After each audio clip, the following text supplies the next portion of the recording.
Okay, so we have seen examples of how we can interpret and write the rate law equations and the rate equations for different chemical reactions. Now we're going to take a look at how these reactions actually happen. Now, one thing to keep in mind is that when we have a balanced chemical equation, that balanced equation really doesn't tell us how that reaction happens. In other words, the steps involved in making products, for instance, from reactants. Instead, in order to determine how a reaction happens, what we're going to take a look at is something called the mechanism of a reaction or the reaction mechanism. And what this amounts to is simply the sequence of steps that, when added together, gives you that overall chemical reaction. So, for example, just hypothetically, if we had a reaction that proceeded in two steps. So we have A plus B reacting to produce C, and then C reacts with another particle B to produce D. What we can do is we can add these two reactions together, or these steps together, we can add them. And we can apply some things we learned back in Gen Chem 1. So when we add reactions together, remember, if you see things on both sides or either side of the arrow, we can cancel them. So we have a C here on the right side and a C on the left. That means we can cancel them out. And whatever is on the left in both steps on the left side of the arrow, we just add those together. So we have an A remaining, we have a B and another B. So that gives A plus 2B. And then on the right side of both of these equations, all we're left with is just a D. So we end up with our overall reaction, overall equation that represents that process. We've broken it down now into these two steps, and these two steps then would be akin to the mechanism, right? This is how we get from the beginning to the end of this process. You can think of the mechanism as sort of the route or the route, if you want to pronounce it that way, travel during a trip.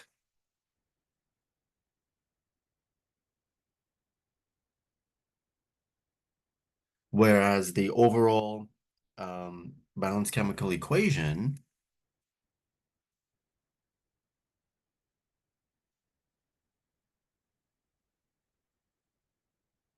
would be analogous to not the route, but instead the starting point and the end,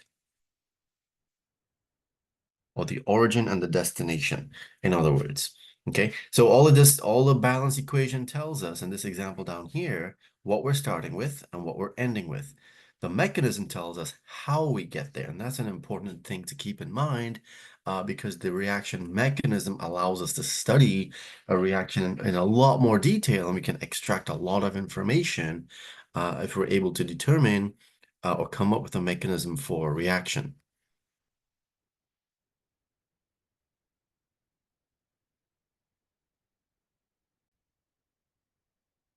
So if we go back to that initial hypothetical situation here, and just rewrote it here on the right side, we have step one in the mechanism, A plus B reacting to produce C, and then step two, C plus B reacting to produce D, and then we have our overall equation, when we sum them together, overall balanced equation.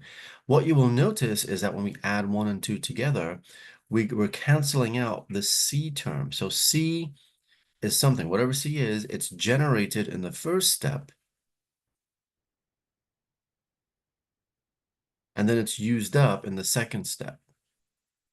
Okay, so there's a special name that we give to substances like C when we see them in actual reactions, and we refer to them as, in this case here, in that example, okay, C is known as an intermediate.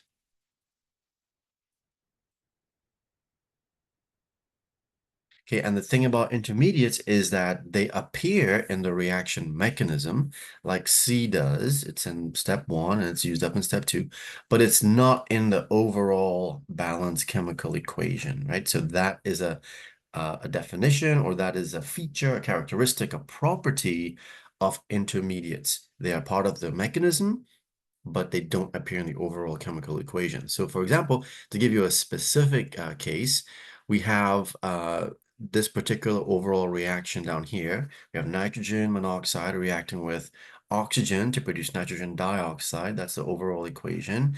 And this is thought to produce by, proceed, I'm sorry, by two steps. Step one, we have two molecules of the nitrogen monoxide to produce dinitrogen dioxide. And then in step two, okay, that N2O2 reacts with oxygen to produce NO2.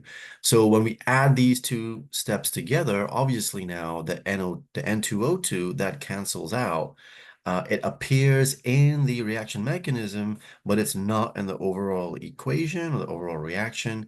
So then we can say, just like the example above, N2O2, okay, is an intermediate in this reaction.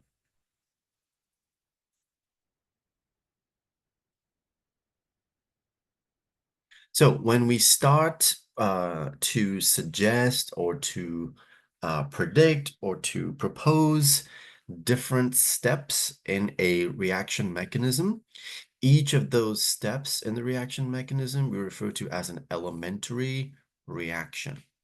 Okay, and that elementary reaction is one that occurs in a single. We can differentiate different types of elementary reactions.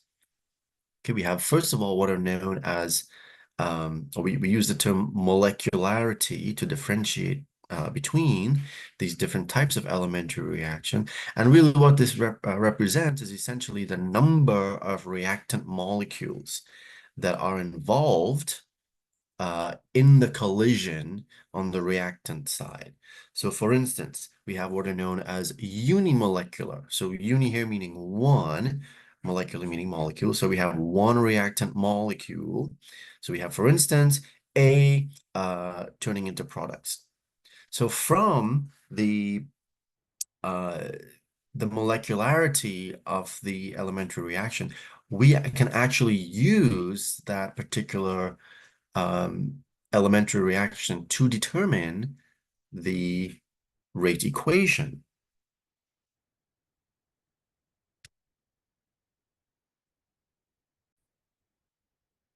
So in the case of the unimolecular reaction, we know then that the rate is going to be directly proportional to the concentration of our reactant A. So it's going to be first order with respect to A. We can write that equation. Remember here, A is going to be to the first power.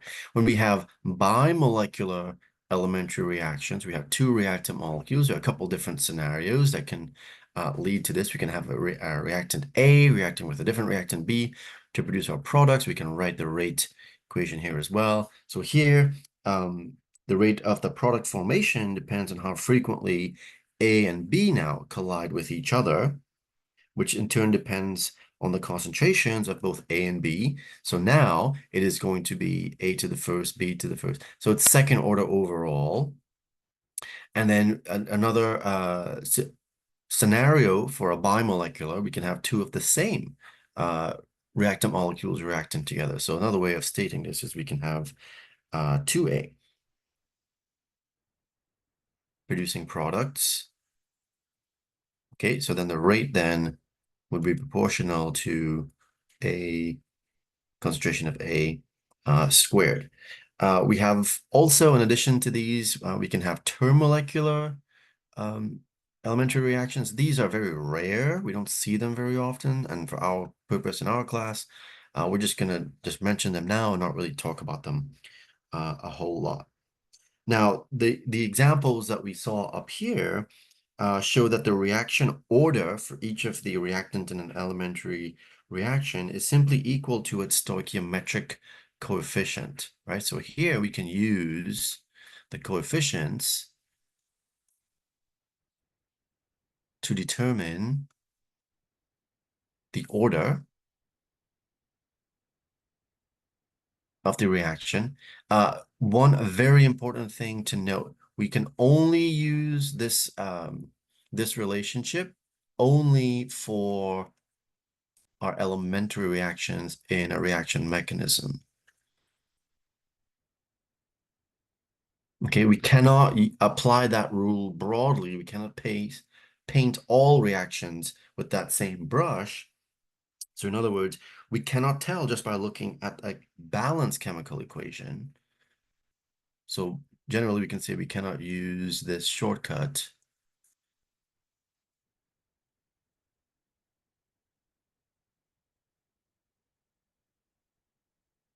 for balanced chemical equations. Okay, that needs to be determined experimentally.